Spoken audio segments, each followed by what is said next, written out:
For epilepsy, there is hope. Hey podcast listeners, Tori Robinson here for Epilepsy Sparks Insights, a podcast about epilepsy, epilepsy research, common comorbidities, and all of the fascinating science behind it. Whether you have epilepsy, are a family member, a neurologist, neuropsychiatrist, therapist, neurophysiologist, scientist, or researcher, Epilepsy Sparks Insights is designed to help you learn more about epilepsy from the other side of the table. I'm a person with epilepsy and some missing brain tissue. I hope to help bridge the unnecessary gap between patients, the public, and the aforementioned. Because epilepsy research and science are cool. Last week, we had a great chat with Professor Sandor Benixi, a global leader in neurophysiology, epileptology, and neurology from Aarhus University and the Danish Epilepsy Centre.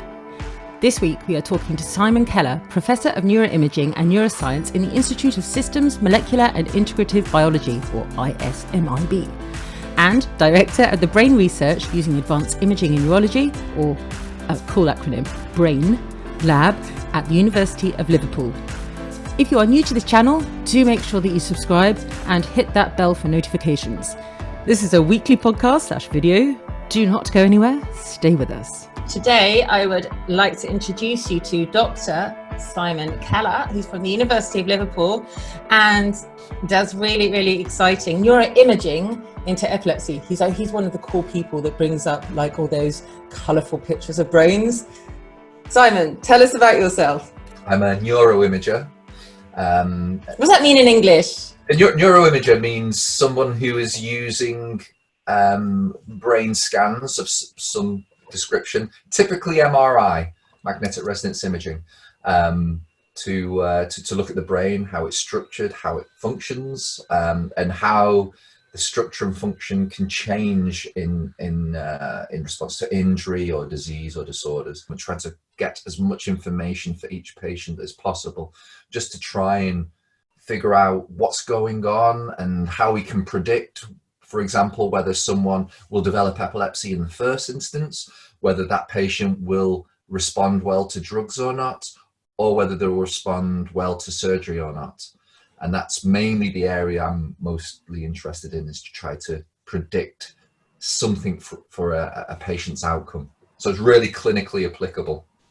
So tell us what got you into epilepsy and the research that you're doing. Why are you so passionate about it?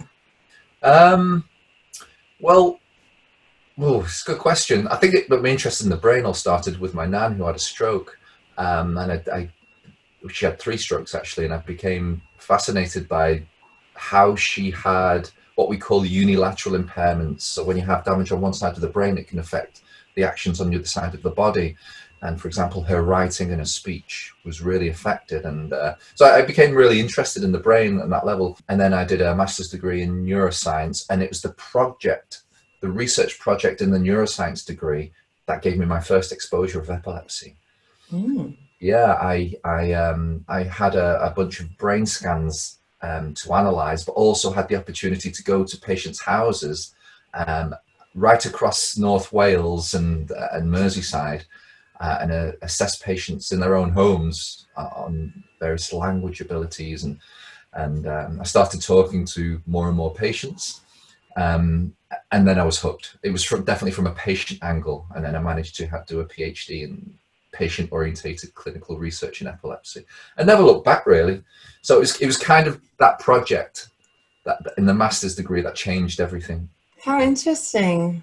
See, everyone know that, people who are in research, generally speaking, have a real passion for helping patients and effectively families and society, but directly patients, because it's not something you have to have, I think, that passion to continue. That's the thing that drives us all, I think, whether you're a clinician or a non-clinical researcher, you're there because of the love of the job and the impact it can make. In fact, I don't think I've ever met another PI, a principal investigator, who doesn't love their work. What do you actually do in your job, in layman's terms? Like you said, like you do like lots of scans and like what the overview is, but what do you do, for instance, day to day?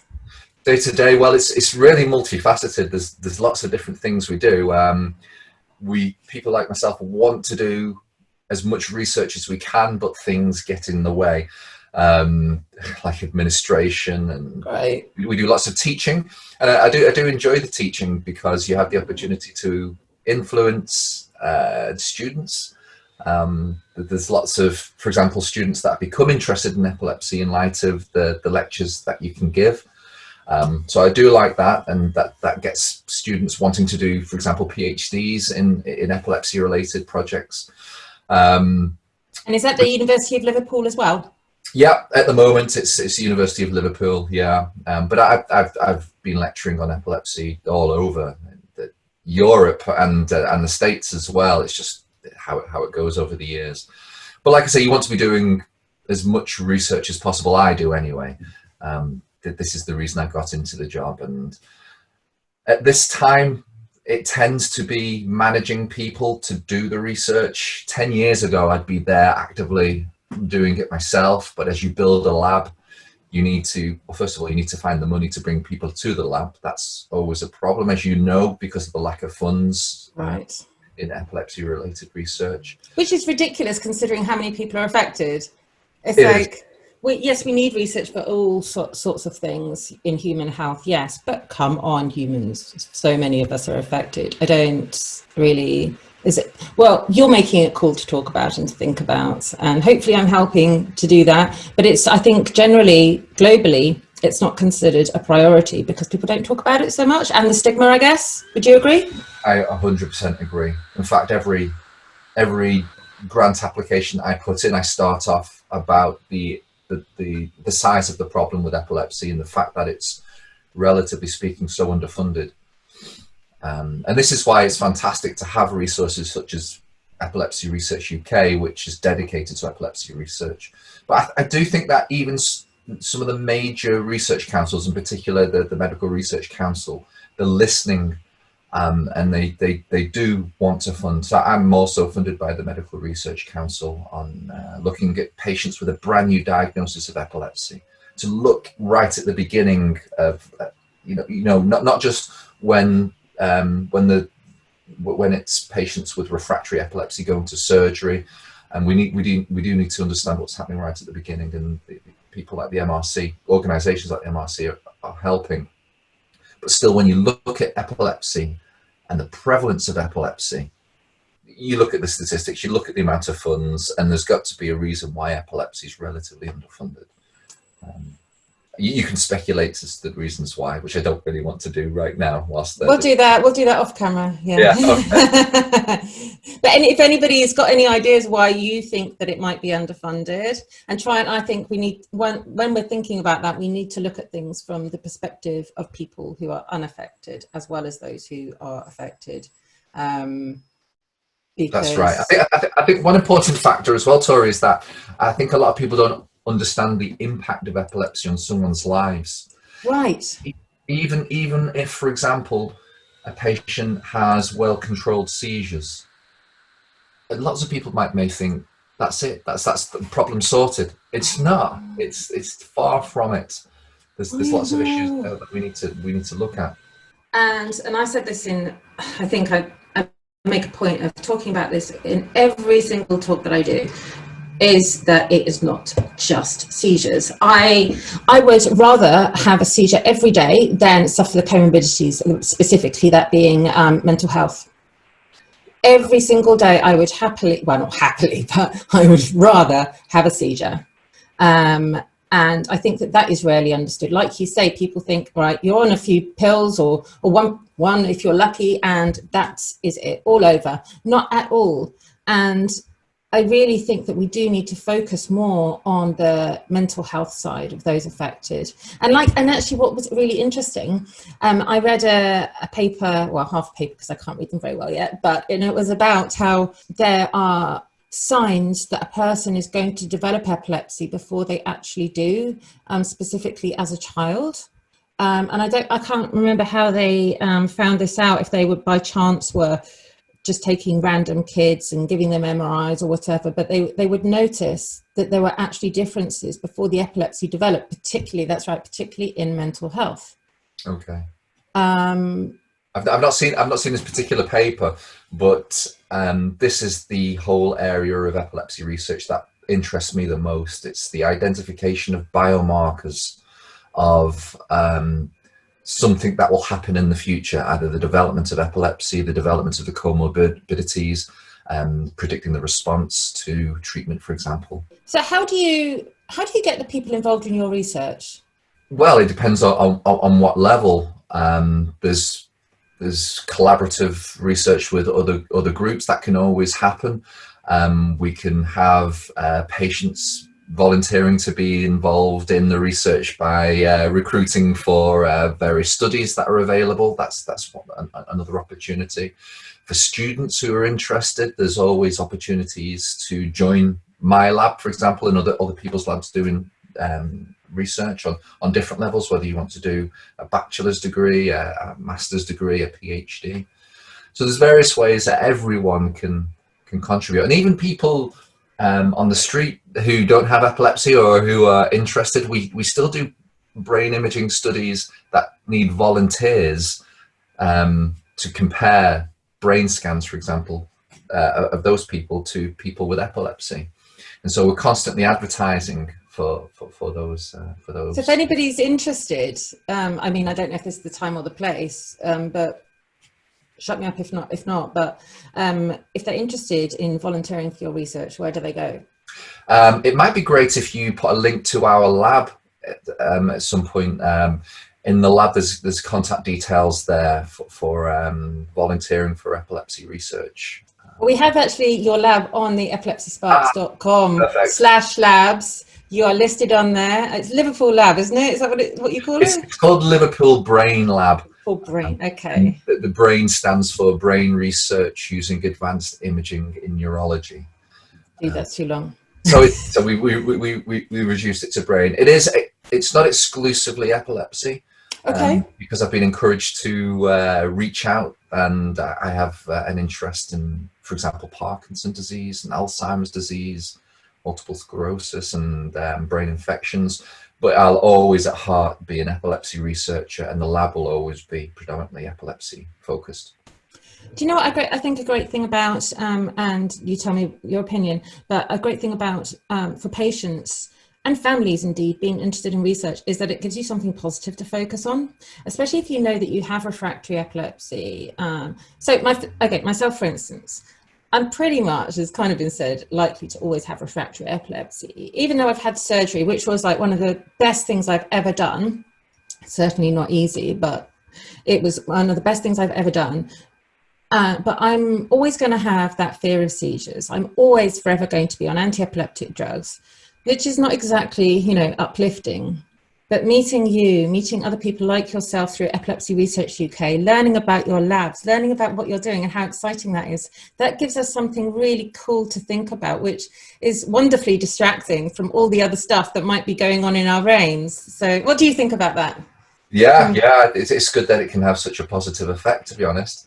And virtually every epilepsy research lab that I know in the UK, that their research is either directly translational or clinical, and focused to try and help patients ultimately in the end. So patients can sleep well at night knowing that if we ever do get money to research epilepsy, it is to try and make a difference. Do you know what I think is important? And again, tell me what you think, is that our expectations are managed. You can be doing some research into, say, a temporal lobe and how seizures originate from there, especially if it's, so you have sclerosis there. Why does that cause seizures?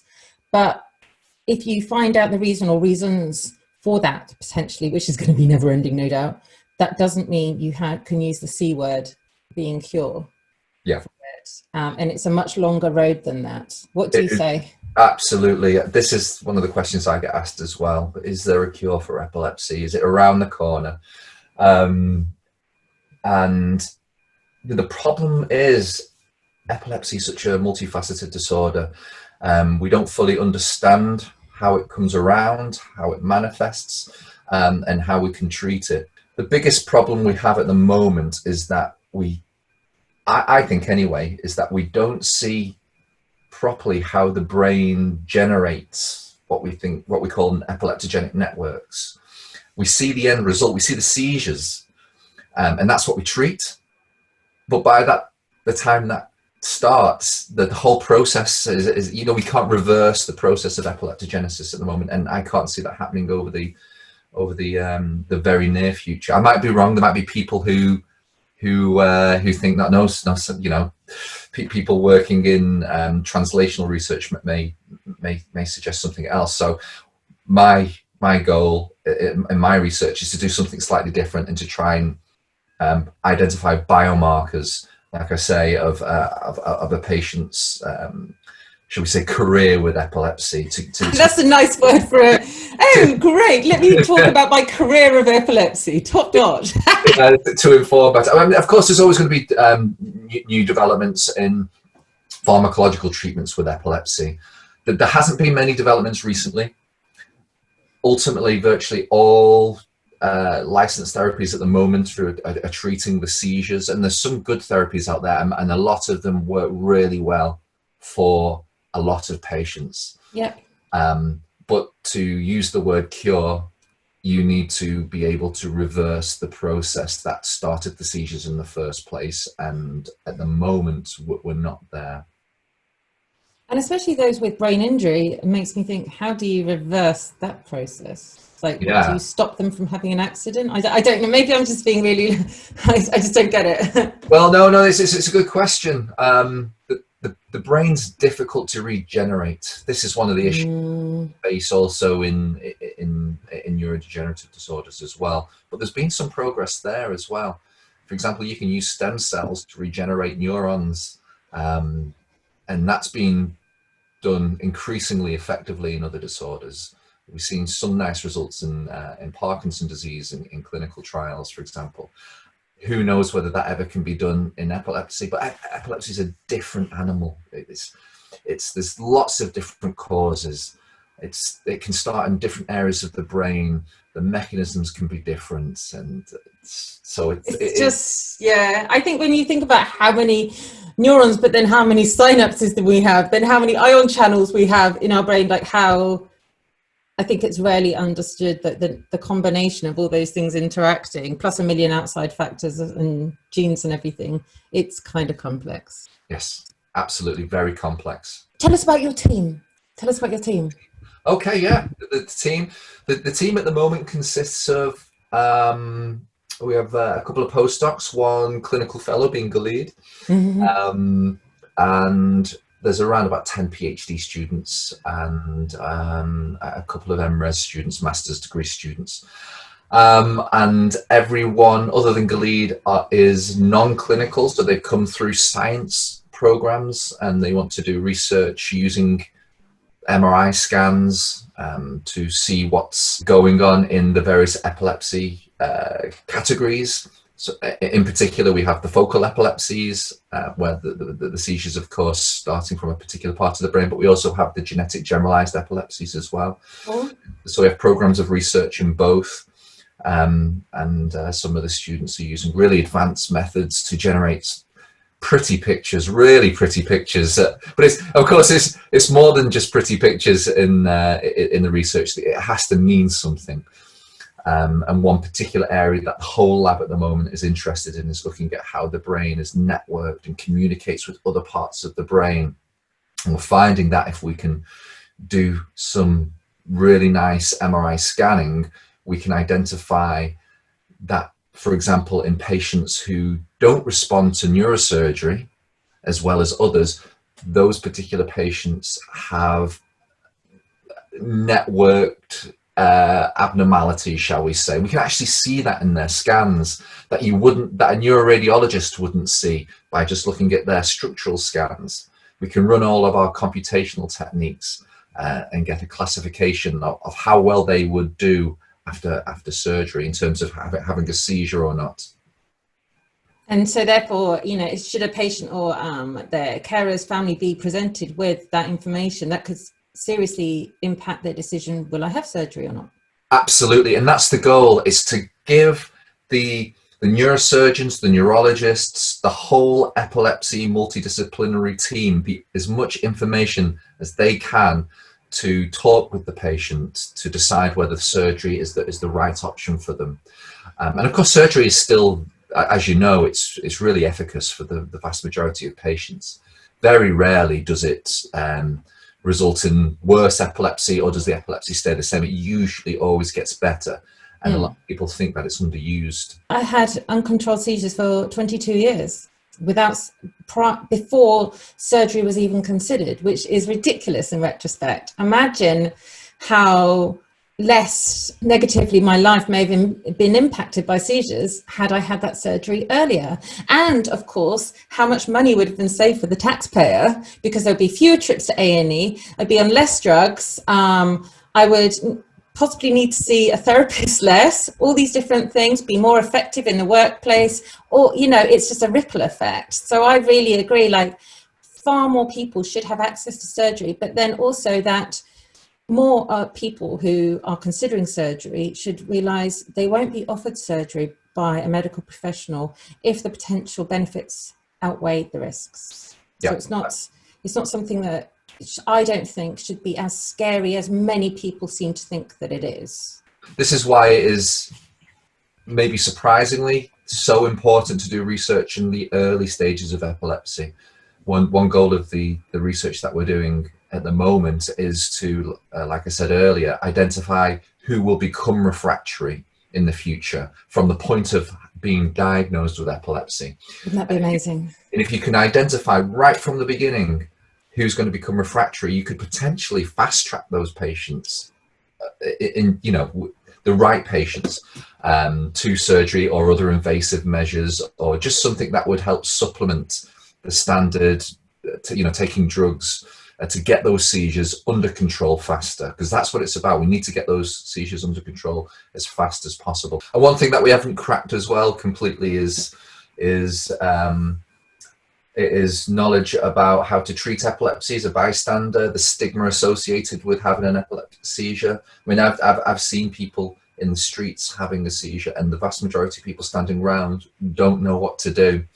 And I still find this crazy right now. I think the vast majority of people who are watching this will hopefully know that if someone's having a seizure in the street, you effectively make them as comfortable as possible, but let them have the seizure. Don't put your hands in the mouth. I've seen somebody put the hands. Have you seen it? Oh no! How try and grab the tongue. You just please never do this. And then you still see people kind of walking away. What's going on? And it's because that's the stigma associated with having an epileptic seizure, and we need to educate as many people as possible. And also not just those who have these tonic-clonic seizures, to which we were referring to, but also those who have some sort of focal seizure where they might look drunk.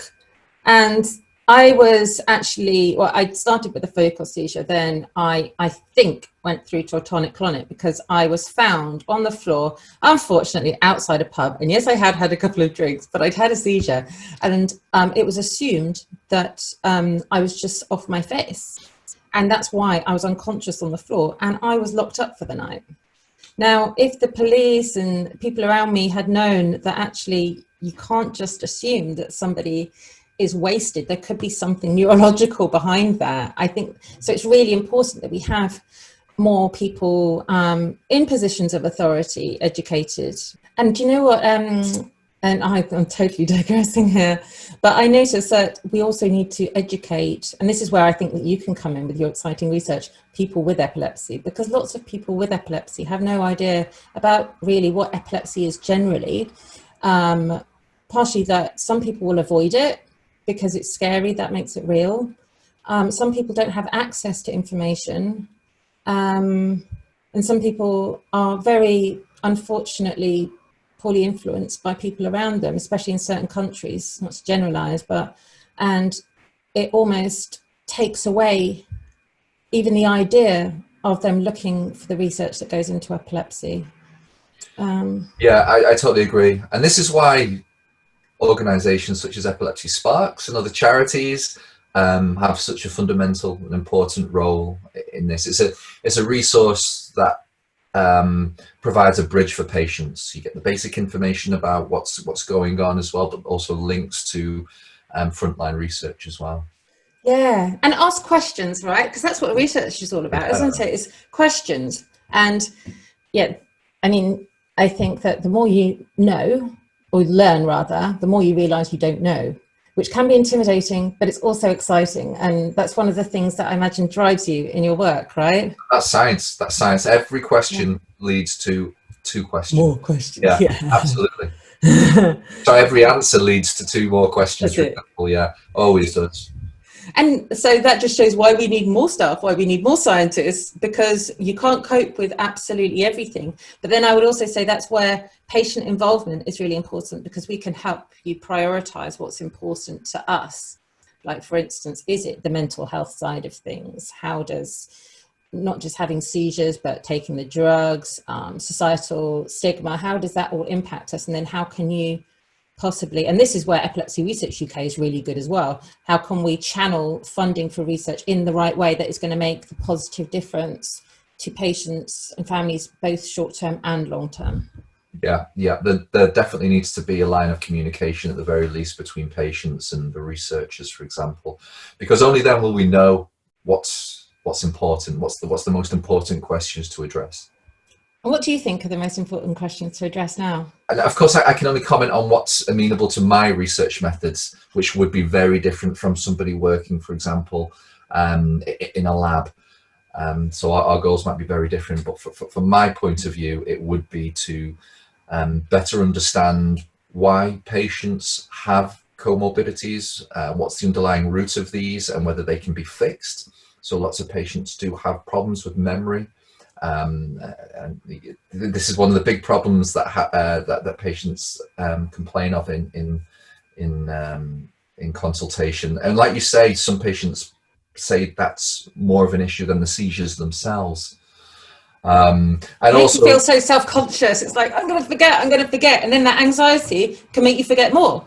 And then you get on this, anyway, carry on, sorry. Yeah, well, we don't understand why that's the case for the large parts. We don't know why the comorbidities occur in epilepsy largely. And this is why research needs to be done in that area. And like I said, the other area is trying to find markers of what will happen to a patient through their lifetime with epilepsy, how they'll respond to treatments. These are the important questions I find that I can do as a non-clinician. So it's been clinically informative as much as it can be, but from a non-clinical perspective. And so what we do need is we need the scientists such as myself to work with the clinicians and the patients together to address the most important research questions. If we could get GPs, for instance, most of whom are lovely, of course, but as a whole, if we can get them to be more aware of what you're doing behind the scenes and vice versa, and then we can, I think as a whole, we can potentially, and I'm putting this very simply, but achieve more together and be more precise in how we help people.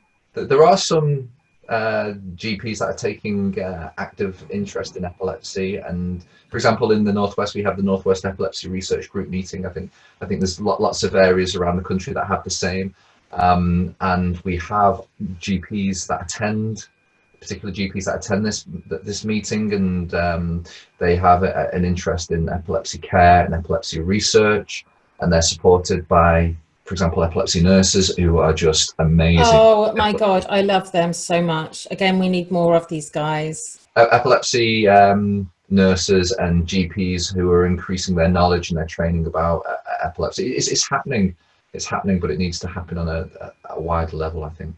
I would say that probably over 50% of people affected by epilepsy don't even know that those professions exist. Yeah. Or that we have groups of GPs who are specifically interested in epilepsy, you know. And yes, of course, the loudest voices do tend to be those who are having poor experiences. But I do think that it's important for us all to know that we are cared for, and there are people that are concerned behind the scenes. And everyone, like, write it down. Maybe I'll put a bit on the website about it. But again, like you've said, and like I just continuing to say and prove, memory is an issue. So, like for instance, I'll often go to the neurologist and forget what I've said and forget what they've told me. And this is a real issue for care, for Well, for everything, basically. If you can't remember what your healthcare is supposed to be, and I think often if you, especially if your memory is quite poor, if you have learning disabilities as well, and if you have anxiety, all of this stuff really influences your ability to not forget, like taking your pills, but actually remember what you've been told to do. And simple things like this aren't necessarily being addressed. So generally speaking, so I think it's really important that, these messages are communicated to researchers, again, so we can figure out what we need to focus on. What do you think? I couldn't agree more with you. I couldn't say it better.